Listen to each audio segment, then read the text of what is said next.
Hey everybody, Aaron Cowan, Sage Dynamics. This week's questions answered video, what's your go-to self-defense round? Self-defense ammo is a pretty nebulous topic because there are so many different types of self-defense ammunitions out there, from the tried and true to the venerable to the outdated technology to the gimmick garbage.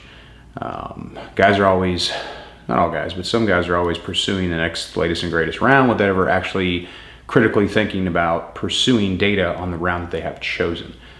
So my choices are based on my experiences, because the very nature of classes that I teach, and then based on my own personal experience, law enforcement, mainly law enforcement, because military you get what you get, and mostly it's going to be 6.2 grain green tip, or the 9mm ball, and I never used a handgun in the military, so that experience doesn't really help me relate directly to what I'm talking about now. But teaching, I see a lot of different rounds perform. These days, the biggest questions are vehicles for some reason.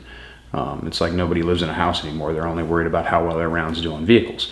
But since I teach a lot of vehicle classes and students are asked to bring a minimum of 20 to 30 rounds of their personal choice self-defense ammunition to class so they can see how it performs on the vehicle body, I do see a lot of data come from those vehicle classes. Of course, it's anecdotal, because even if you take two identical cars of the same year, if they were kept and stored in different conditions or different climates, those climates and conditions have effects on not so much the body of the vehicle, although if you're in a saltwater rich environment such as you live on the coast, that can have an effect on the vehicle body. But the windows themselves are experiencing different temperatures of sunlight and for long periods of time, garage kept versus not garage kept. So two rounds may not perform the same through two identical windshields, because they're only identical on face value, unless you controlled the experiment from inception to creation, or to activation, or to experimentation.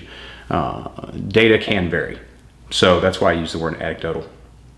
But going forward, I bring that up because I see a lot of ammunition come through classes, not just vehicle classes, but also home defense and other shoot house type classes where we do get to shoot through intermediate type barriers. And when I have a chance, I do teach a ballistics lab class where literally the whole class is just shooting through common intermediate barriers such as sheetrock, drywall, plywood, washing machines, televisions, desks, things of that. So you see how your rounds do. Because I'm able to do that, I do get to collect a great wealth of knowledge. However, there are some other experts out there, like Dr. Gary Williams is probably a really good example of one, who do even more research than that. So I would consider him a much better source of information than myself, all things considered. With that out of the way, my round choices are pretty boring.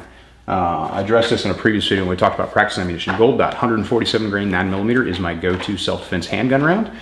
And for the rifle, 223-556 platform, I'm using Gold Dot again, brand loyalty because they perform well, 75 grain. Now, as far as 75 grain goes, Gold Dot offers the soft point, and they also offer the open tip.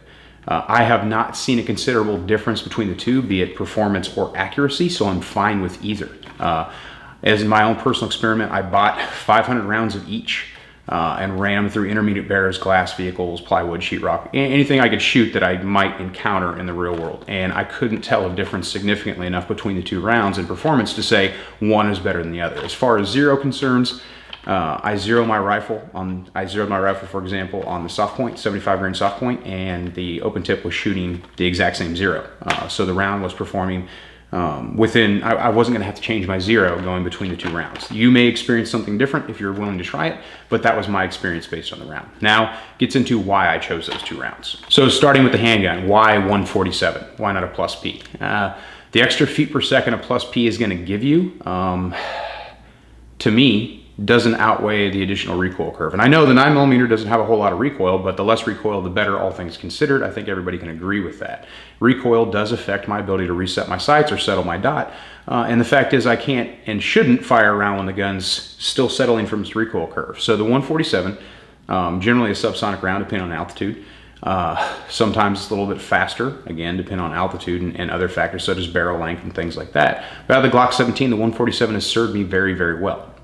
I used the 124 grain for a number of years, but I don't, again, coming back to it, see a considerable difference in performance between the 124 and the 147. The reason I finally went with the 147 grain after going back and forth for a few years is the 147 is a heavier round. I'm not gonna get any additional energy out of that round once it leaves the gun. That whatever energy I get when the round fires is the energy I have for my terminal ballistics.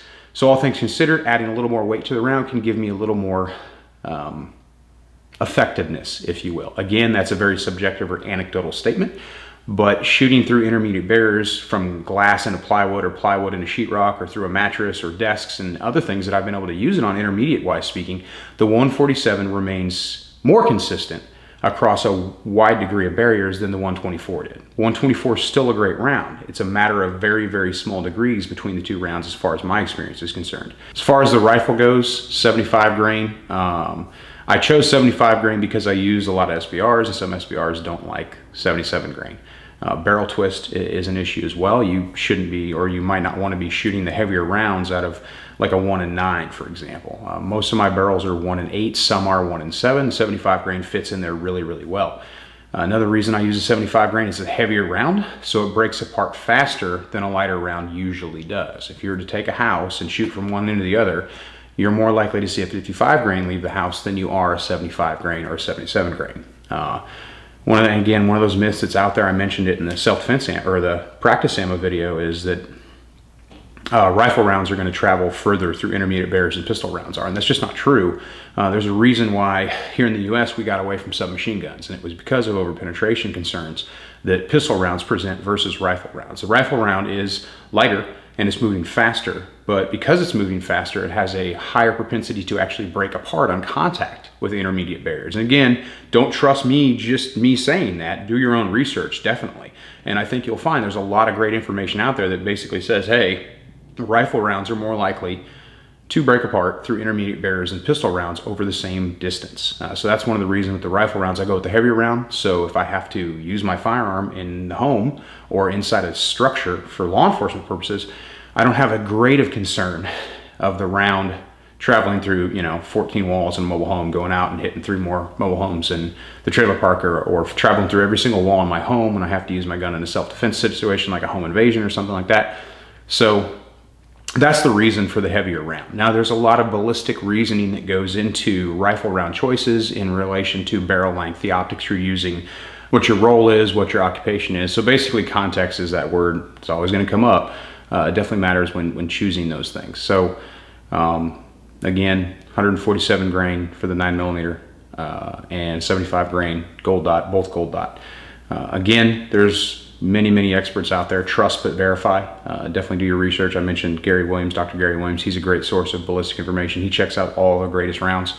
One of the biggest problems that we have, well, I would say one of the biggest problems, because we don't have too many big problems when it comes to the training world and ammunition choices, and when people choose equipment and gear for self-defense. But ammunition is definitely one of those things that guys get bought and they can buy in on gimmicks such as the rip round. Horrible round. Probably the worst performing round I've ever seen in a class.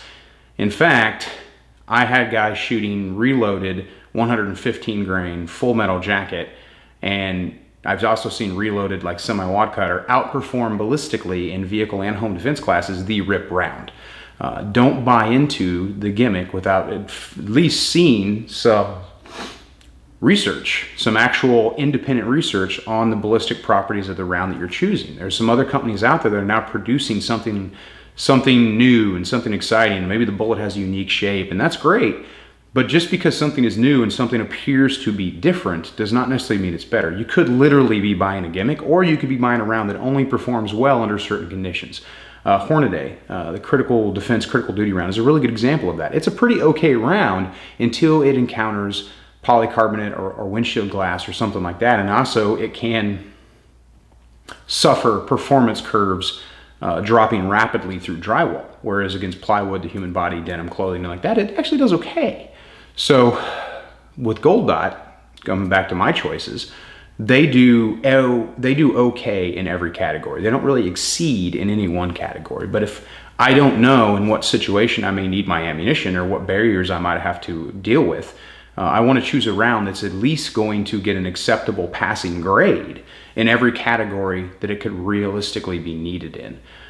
So that's where it comes back to: do your own independent research, trust but verify, or verify then trust then verify again, and make sure that you're not buying into a gimmick just because somebody made a cool video, they brought up a Phantom camera and did some slow-mo of a round shooting fruit. I'm never in my life going to be attacked by a fucking watermelon, so I don't really care what the round does to a watermelon.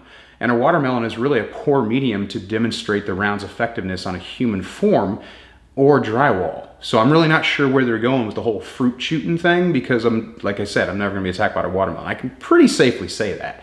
And if I wanted to demonstrate a round's effectiveness on drywall, I could just shoot drywall. The one area that we consistently have to seek a medium to replicate is the human body, because we can't just drag cadavers out there and shoot them. At least most people can't.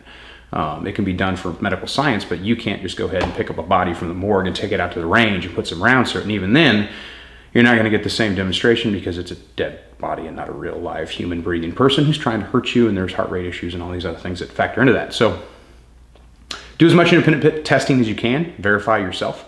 You can even go so far as to, you know, use the same drywall that's in your house, use the same 2x4s that are in your house, try to find a windshield, try to find a car that you can shoot up, for science and for fun after, and see if your round is going to perform. And do not get emotionally invested in your ammunition choices. That's one thing that I have to underscore, because guys will defend to the death their ammunition choice, even if they're shown repeatedly that it's a horrible choice in ammunition. RIP is probably the best example of that. I had guys repeatedly, mostly on the internet, because of course, defending to the death their round, even though we were showing them empirical evidence of the round failing to meet all these different tasks set forth by independent testing. And none of us are maliciously going to go out of our way to try to put an ammunition company out of business. But on the other side of the coin, are ammunition companies maliciously lying to the general public in order to sell the product? It's a pretty interesting question. I want people to choose the greatest ammunition possible. So while 147 Gold Dot is my choice, it doesn't mean that that's the round for you based on your living conditions, standards, occupation, restrictions by occupation, or restrictions by law. Some states can't use hollow points because they're more killy or something. So those things have to factor into as well. So just because I use the Gold Dot, the 147 and the 75 grain for the rifle, doesn't mean you have to. Now, the reason I'm bringing up these two calibers, or those are my two go-to calibers, I'm a pretty boring guy when it comes to guns. I own 9mm, and I own 22 cals, and I own 5.56 223, and I own 308, and that's it. I don't do 300 blackout or anything like that. I will address that in a future video. I'm not really crazy when it comes to gun collecting. My guns are tools. That's how I treat them. So I have what I need, and I have what I might need, and I don't have anything other than that. Again, if you guys have any other ammunition related questions, you can drop them in the comment section, or any question at all you'd like to see a questions answered video, feel free to ask, and I'll do my best to get them answered. I'm Aaron Cal with Sage Dynamics. Train accordingly.